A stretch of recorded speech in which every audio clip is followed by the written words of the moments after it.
Selamat datang di Novel Story, channel yang menceritakan novel berjudul Aku Bukan Menantu Sampah. Jangan lupa subscribe dan like. Sekian dari Mimin, silahkan menikmati ceritanya ya. Aku bukan menantu sampah, bab 611. Kamu bahkan tidak pantas untuk membawa sepatu istriku. Angka merah terang terus berdetak.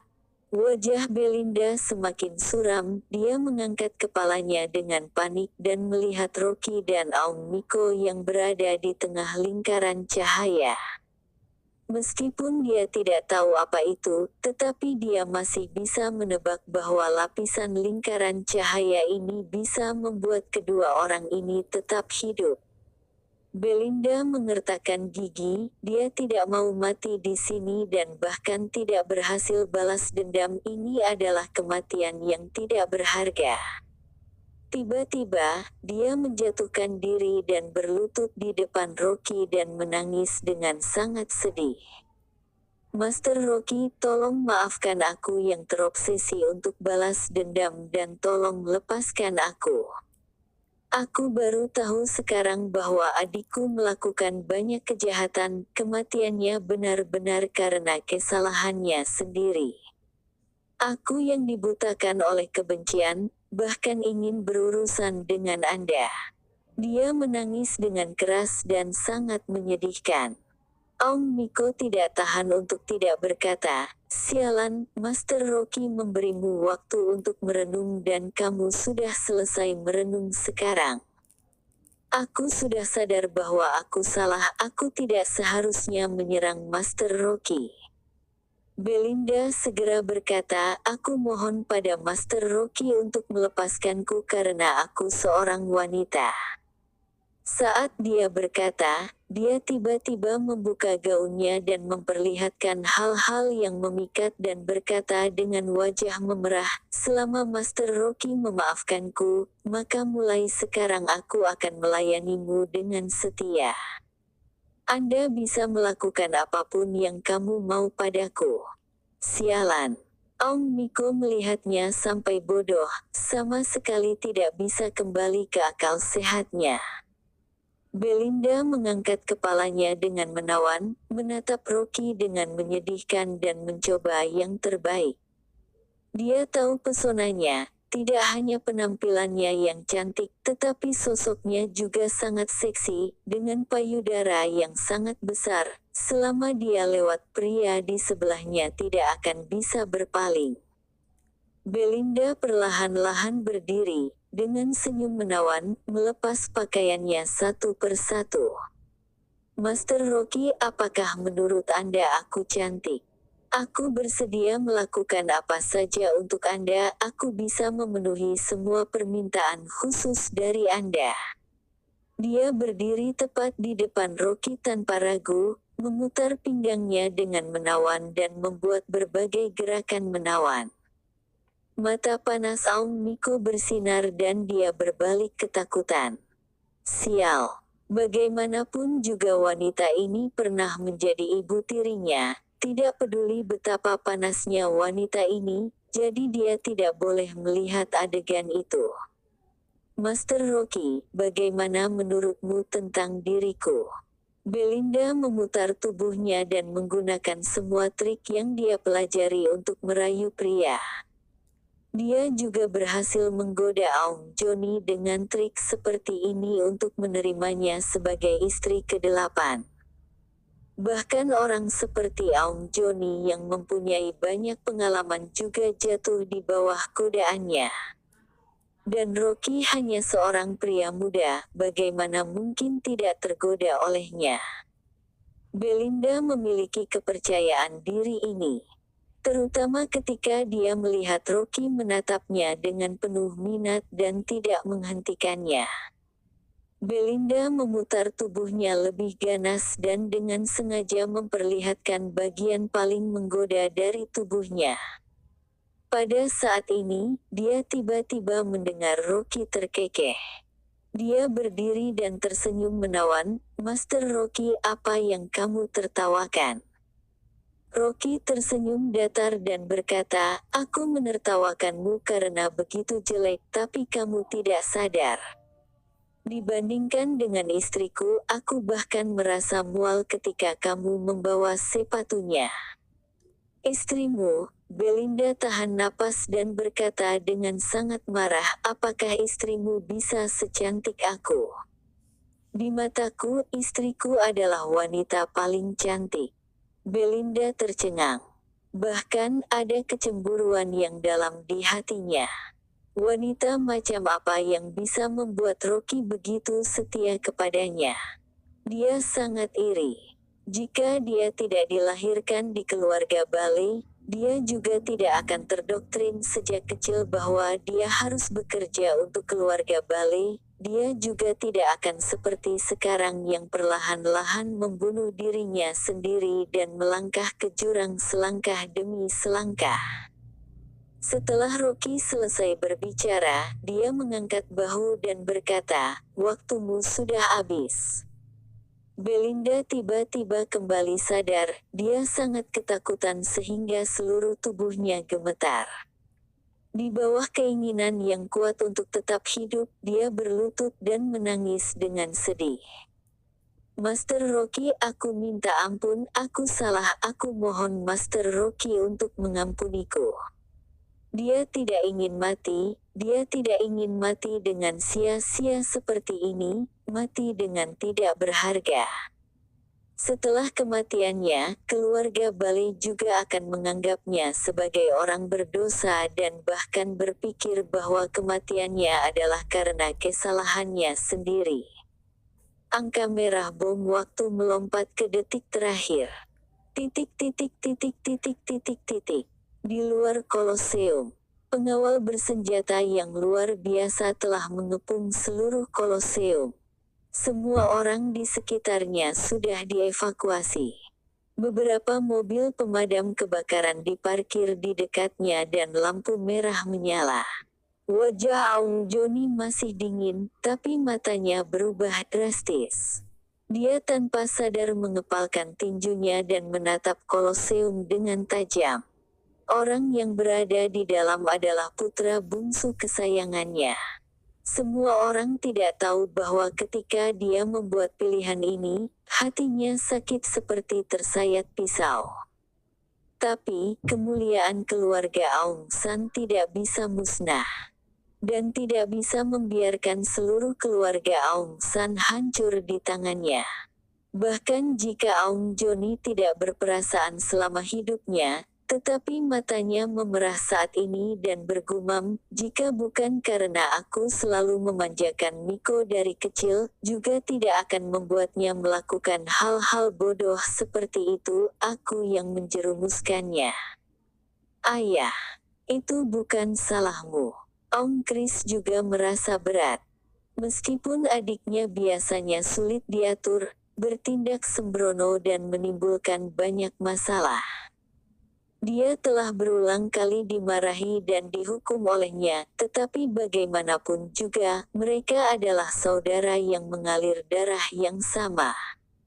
Pada saat ini, seorang pengawal tiba-tiba berteriak, "Di mana Master Rocky?" "Apa?" Master Rocky menghilang. Om Chris tiba-tiba bereaksi dan segera melihat sekeliling. Di kerumunan, ternyata memang tidak ada sosok Rocky.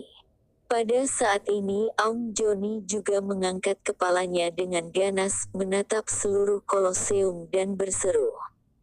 Apakah Master Rocky tidak sempat untuk keluar?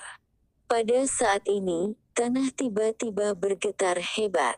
Boom! Ada raungan keras yang memekakan telinga, seolah-olah langit runtuh. Asap hitam mengepul dan api berkobar. Koloseum yang melingkar besar perlahan-lahan runtuh di tengah suara ledakan besar. Asap hitam mengepul di seluruh tempat. Master Rocky masih berada di dalam. Mata Aung Chris memerah karena terkejut dan berteriak dengan panik, cepat bergegas masuk, bagaimanapun juga harus menemukan Master Rocky. Keluarga Aung San tidak akan bisa bangkit kembali tanpa Rocky dan adiknya akan mati sia-sia. Aung Joni berkeringat dingin dan menatap kosong ke arah Koloseum yang meledak terhuyung-huyung bahkan tidak bisa berdiri stabil dan hampir jatuh. Dia membayar harga yang begitu mahal, bahkan mengabaikan nyawa putranya dan semua usahanya sia-sia begitu saja. Apakah masa depan keluarga Aung San memang sudah diatur oleh langit? Apakah mereka memang ditakdirkan untuk hancur di tangan bandit?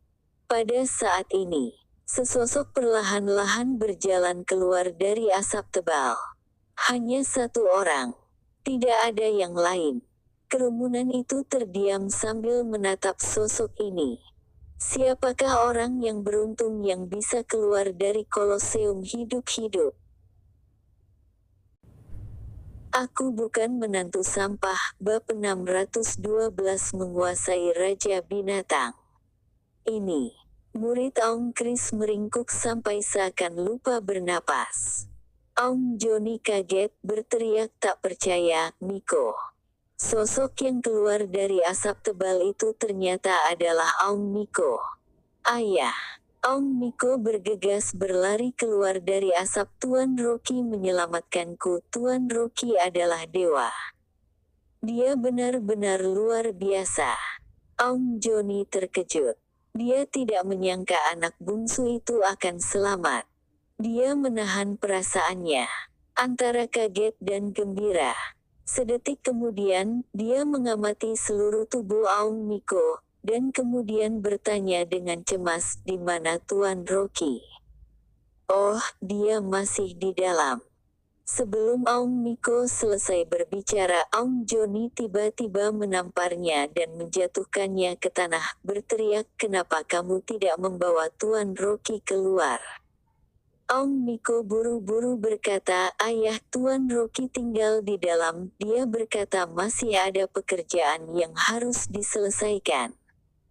Mendengar bahwa Rocky selamat, Aung Joni menghela nafas lega tapi kemudian bertanya dengan bingung, Tuan Rocky ada di dalam, hal apa lagi yang menurutnya penting?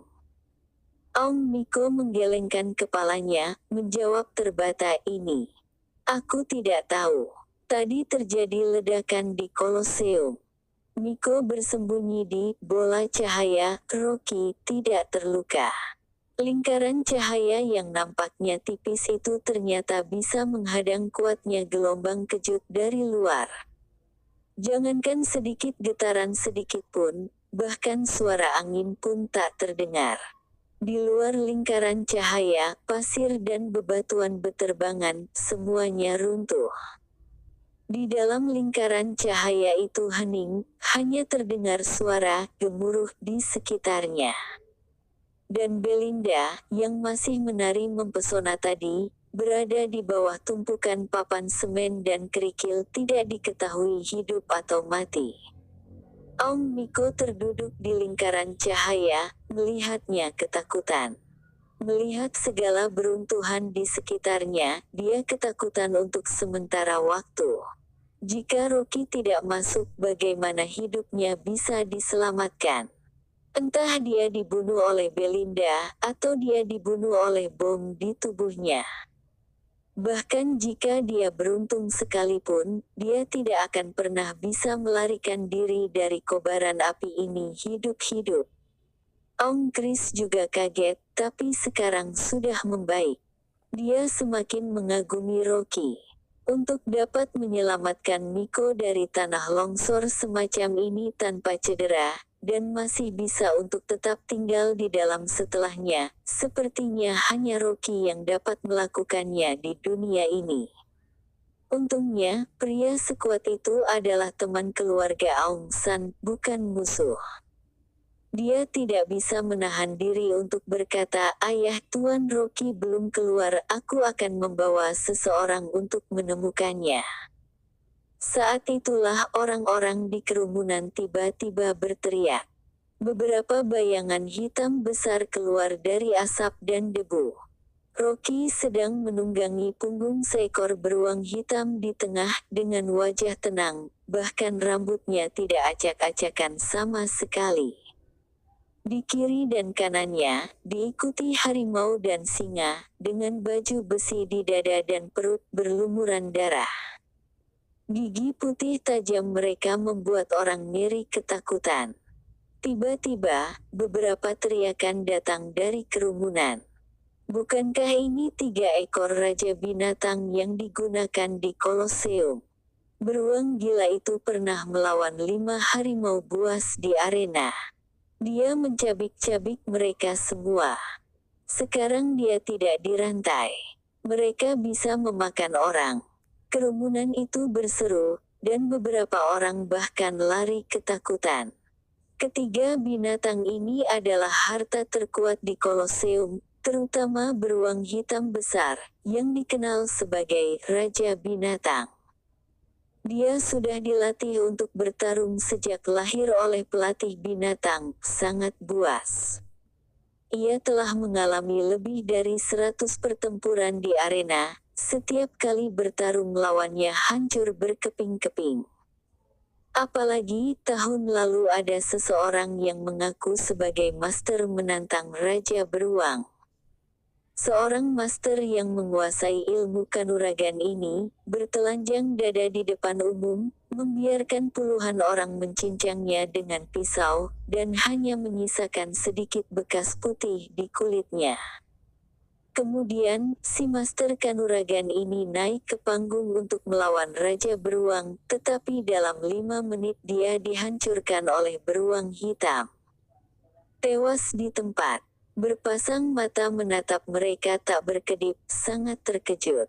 Ketiga binatang buas ini tidak dapat dijinakkan, sangat buas. Namun sekarang mereka berada di kaki Rocky, patuh seperti 3 anak anjing. Demi melihat tatapan kaget dari segala arah, Rocky menunggangi Raja Beruang ke depan, menundukkan kepalanya dan berkata lembut, "Berhenti." Di depan tatapan semua orang, beruang hitam itu benar-benar berbaring di tanah, dengan patuh membiarkan Rocky turun dari punggungnya. Singa dan harimau yang mengikutinya juga turun, seolah menyambut tuannya. Rocky melompat dari beruang dan berjalan menuju kerumunan. Sedikit kejutan melintas di mata Aung San, dan dia bergegas ke depan dan bertanya, "Tuan Rocky, Anda baik-baik saja?"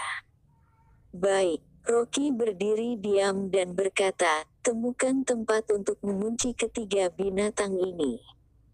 Mereka akan berguna untukku."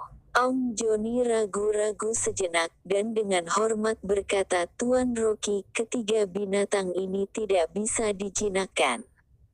Jika Anda ingin memelihara mereka sebagai hewan peliharaan, aku akan membeli beberapa anak harimau." Rocky menggelengkan kepalanya, "Jangan khawatir, mereka telah dijinakkan oleh saya. Tanpa perintahku, mereka tidak berani menyakiti orang sembarangan." Kerumunan itu saling memandang. Ketiga binatang ini bertarung di Koloseum untuk waktu yang lama, lebih ganas dari binatang biasa, dan bahkan pelatihnya tidak berani mendekati mereka. Namun, Rocky dapat melakukannya dalam waktu yang sesingkat itu. Pemuda ini bukan orang biasa. Demi melihat Rocky telah mengambil keputusan, Aung Joni memerintahkan pengawalnya untuk mengendarai beberapa truk untuk membawa ketiga binatang itu dan mencari tempat untuk menetap. Begitu ketiga truk itu tiba, Rocky memerintah mereka naik. Ketiga binatang itu melompat ke gerbong dan naik dengan patuh. Sikap patuh ini hampir seperti kucing dan anjing di sirkus, tidak seperti binatang yang berkelahi sepanjang hari.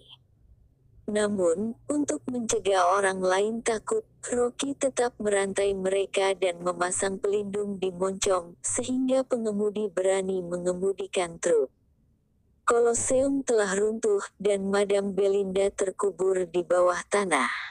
Setelah Aung Joni memerintahkan kaki tangannya untuk menangani kejadian itu, dia sangat berterima kasih kepada Rocky, lalu mengangkat kepalanya dengan tenang dan berteriak dengan tajam. "Kemana perginya Miko? Kenapa aku tidak melihatnya? Pergi dan tangkap dia, aku sendiri yang akan membunuh anak pemberontak ini." Pada saat itu, sesosok pria tiba-tiba datang, bergegas berlutut di depannya. "Tuan Rocky, aku minta maaf kepada Anda." Begitu Aung Joni mendongak, dia langsung berteriak dengan terengah-engah, "Brengsek!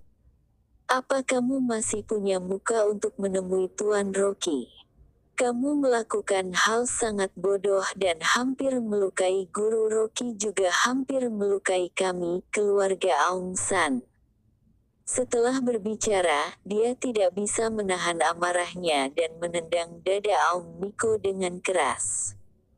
Tendangannya begitu kuat sehingga terlihat jelas Aung Joni benar-benar marah. Aung Miko bersandar ke belakang saat dia ditendang, mulutnya penuh darah. Terima kasih telah menonton, jangan lupa like, komen dan subscribe ya teman-teman agar saya semangat melanjutkan novel ini. Jika ada yang kurang baik silahkan komen di bawah agar saya memperbaikinya. Sekian dan terima kasih ya.